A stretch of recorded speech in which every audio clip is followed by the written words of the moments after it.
Assalamualaikum warahmatullahi wabarakatuh. Perkenalkan, kami dari kelompok 9.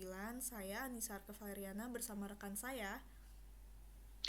Saya Alvina Zahra Tanjung. Saya Andika Muldani, Gatvan Firdaus. Di sini kami akan menjelaskan konsep Big Data dan Science yang dimulai dengan Alvina Zahra Tanjung. Baik, di sini saya akan memulai dengan pendahuluan terlebih dahulu, yaitu di era Big Data, di era data science atau DS, atau Science Data dan Big Data atau BD telah menjadi salah satu kunci penting dalam mendukung kesuksesan industri dan pemerintahan di banyak tempat di seluruh dunia. Namun, demikian karena DS dan BD adalah bidang ilmu yang cenderung baru, banyak pemula yang kesulitan dalam mendapatkan referensi dan acuan untuk bagaimana memulai serta mempelajari topik ini. Nah, mengetahui gambaran umum akan tantangan, peluang, teknologi, dan metode terkait DS dan BD akan membantu para pemula untuk memberikan arahan yang baik dalam mendalami bidang ini.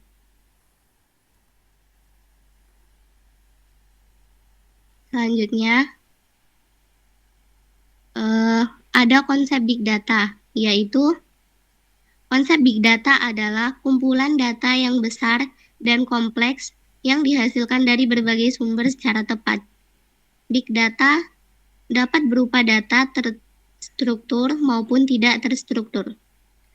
Selanjutnya, konsep yang harus diperhatikan nih, yaitu yang pertama, ada pengumpulan data, yaitu data dikumpulkan dari berbagai sumber seperti aplikasi seluler, media sosial, email, transaksi, atau sensor internet atau optings atau IoT.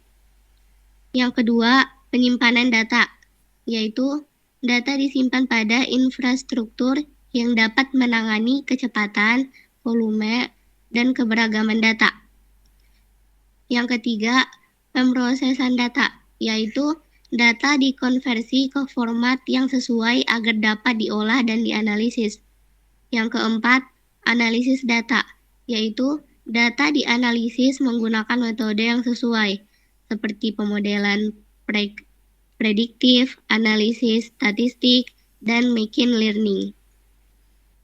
Yang kelima, visualisasi dan interpretasi, yaitu data divisualisasikan dan diinterpretasikan. Nah, apa itu Big Data? Bayangkan semua data yang telah dihasilkan dari awal kamu lahir sampai besar sekarang, mulai dari nama, data pendidikan, kesehatan, dan lainnya digambarkan ke dalam bentuk satu kotak. Pastinya rumahmu sudah penuh dengan kotak-kotak tersebut, bukan? Dan itu dihasilkan oleh setiap orang di bumi. Tidak bisa dibayangkan, bukan? Penuhnya seperti apa bumi ini?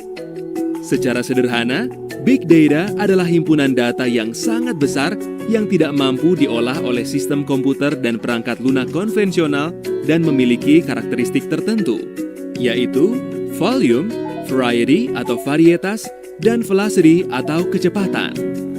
Dalam Big Data, volume atau ukuran data yang dihasilkan sangat besar, bahkan sangat-sangat besar.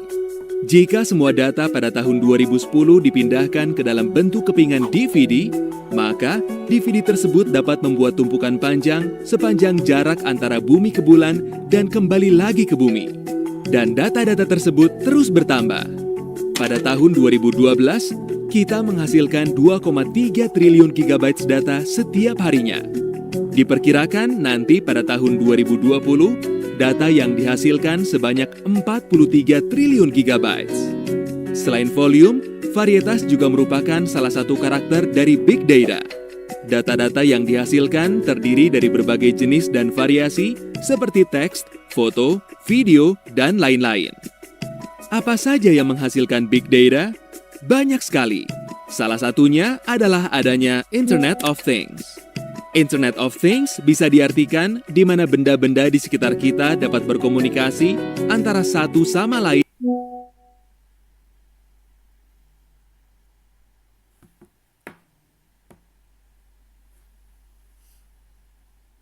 Nah, Berikutnya ada pentingnya big data. Data merupakan fakta di mana semakin banyak fakta yang kita miliki, maka semakin besar potensi kita untuk dapat penggunaannya dalam pengambilan keputusan yang lebih baik. Sebuah perusahaan, institusi, maupun organisasi tentunya ingin melakukan proses bisnis yang efektif dan efisien. Dalam hal ini, diharapkan semua keputusan yang diambil adalah keputusan yang benar dan relevan dengan kondisi dan fakta yang ada. Fakta yang didapat adalah melalui informasi yang dimiliki oleh organisasi tersebut, namun tidak semua organisasi yang ada relevan terhadap masalah yang dihadapi. Perlu dipilah-pilah informasi atau data yang sesuai. Banyaknya dan variatifnya informasi yang ada atau big data menentukan bagaimana organisasi tersebut bisa relevan dan kompetitif di pasar. Beberapa manfaat yang bisa didapatkan oleh perusahaan antara lain, perusahaan dapat memahami produk yang paling laku sehingga bisa memfokuskan untuk memasarkan suatu produk di iklan perusahaan dengan harapan omset perusahaan bisa meningkat. Lalu perusahaan juga dapat memahami mana yang lebih efektif, apakah penjualan online atau offline. Dilihat dari data penjualan yang ada di kedua jenis. Penjualan di kedua jenis penjualan di beberapa tahun terakhir. Dengan demikian, perusahaan dapat memprioritaskan di jenis penjualan yang lebih memberikan banyak jumlah penjualan dibandingkan jenis penjualan yang dirasa kurang diminati dan mungkin kurang efektif. Lalu berikutnya ada konsep data science. Data science adalah keilmuan multidisiplin yang menggunakan kaidah-kaidah statistik, matematika, sains, dan bisnis untuk bisa mendapatkan insight atau pemahaman mendalam tentang data yang diolah yang nantinya dapat digunakan untuk membantu dalam pengambilan keputusan di proses bisnis terkait. Sementara seseorang yang bekerja di bidang data science disebut sebagai data scientist. Data science dibentuk oleh 3 skill dasar, yaitu matematika dan statistik, hacking skills, dan substantive expertise. Di sini matematika dan statistik berarti data yang banyak didapatkan sebagian besar adalah data dengan tipe numerik atau berupa angka, di mana kita harus mampu melakukan beberapa operasi matematika agar bisa mendapatkan nilai agregat dari data tersebut. Yang kedua ada hacking skills. Sebelumnya, Drew Conway menuliskan skill ini dengan sebutan programming skills, namun kemudian ia menggantinya dengan hacking skills. Hal ini dikarenakan tidak hanya seorang harus paham setidaknya bahasa pemrograman dan pemahaman tentang komputer, namun juga harus menggunakan bahasa pemrograman tersebut untuk menggali atau mengotak-ngatik data. Lalu ada yang ketiga, substantive expertise. Pemahaman ini kita tentang permasalahan yang dikaji sangatlah penting, dan ini yang disebut sebagai substantive expertise. Sebagai contoh, anggap kita sedang mengolah data di sebuah perusahaan migas. Maka, kita juga memahami permasalahan dan topik minyak dan gas yang dihadapi, seperti memahami arti dari setiap variabel yang ada di data, istilah-istilah terkait minyak dan gas, dan memahami bagaimana data tersebut didapatkan dengan memahami proses bisnis minyak dan gas. Lalu ada selanjutnya. Ya, selanjutnya dilanjutkan oleh Andika. Izin masuk. Selanjutnya ada kerangka kerja data science. Terdapat salah satu kerangka kerja atau framework data science yang sering dan masih dipakai oleh perusahaan global dunia yang saat ini disebut dengan CRISP-DM, yang merupakan singkatan dari Cross Industry Standard Process for Data Mining. Ya, di samping itu ada beberapa tahapan yang harus dilakukan dalam framework CRISP-DM.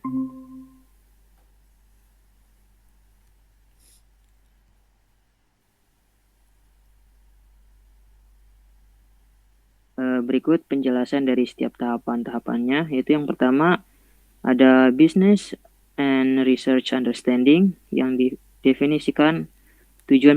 mendefinisikan tujuan permasalahan dan siapkan strategi untuk mencapai tujuan tersebut. Yang kedua ada Data Understanding, yaitu memahami data dengan melihat tipe data apa saja yang didapatkan. Di tahapan ini kita bisa membuat beberapa visualisasi untuk melihat hubungan atau pola di antara beberapa variabel dari data yang dimiliki. Yang ketiga ada Data Preparation, yaitu membersihkan data, melakukan transformasi data, memilih fitur. Oke, lanjut. Yang keempat, ada modeling phase, yaitu membuat model machine learning maupun model optimasi untuk menyelesaikan permasalahan yang ada. Biasanya semua model yang dibuat ditunjukkan untuk memprediksi data yang akan ada di masa depan. Yang kelima, evaluation phase, yaitu evaluasi performa model yang dihasilkan dengan membandingkan data hasil prediksi dengan lapangan. Jika performa yang dihasilkan kurang baik, maka kita bisa kembali ke tahapan sebelumnya untuk menyempurnakan model tersebut. Yang keenam itu deployment phase, yaitu menjalankan model secara live. Pada tahapan ini, user bisa memanfaatkan model yang dihasilkan. Contoh sederhananya adalah aplikasi yang ada di smartphone yang kita gunakan. Maka aplikasi tersebut sudah terdeploy secara live. Lalu setelah proses semua dilewati, misal kita sudah berada di tahapan deployment, maka proses tidak terhenti dan selesai. Masih ada proses yang terus berlanjut yang disebut dengan continuous monitoring and improvement. Dengan demikian, setiap implementasi model yang dihasilkan nanti akan terus dimonitor dan dipantau performanya dari waktu ke waktu. Jika performanya turun karena faktor eksternal yang berubah misalnya, maka perlu dilakukan proses training ulang menggunakan data-data baru atau bahkan merombak model dan memulai lagi dari awal. Oke, sekarang ada rangkuman materi. Yang pertama, setiap perusahaan maupun organisasi yang ingin terus bertahap di revolusi industri 4.0, maka harus mampu beradaptasi dengan perkembangan teknologi terkini. Yang kedua, banyak perusahaan yang berinvestasi pada pengelolaan dan pengolahan data berukuran besar yang disebut dengan big data. Dengan mengolah big data, maka organisasi tersebut mampu menggali pola-pola tersembunyi dan menggunakan informasi baru tersebut dalam pengambilan keputusan strategis.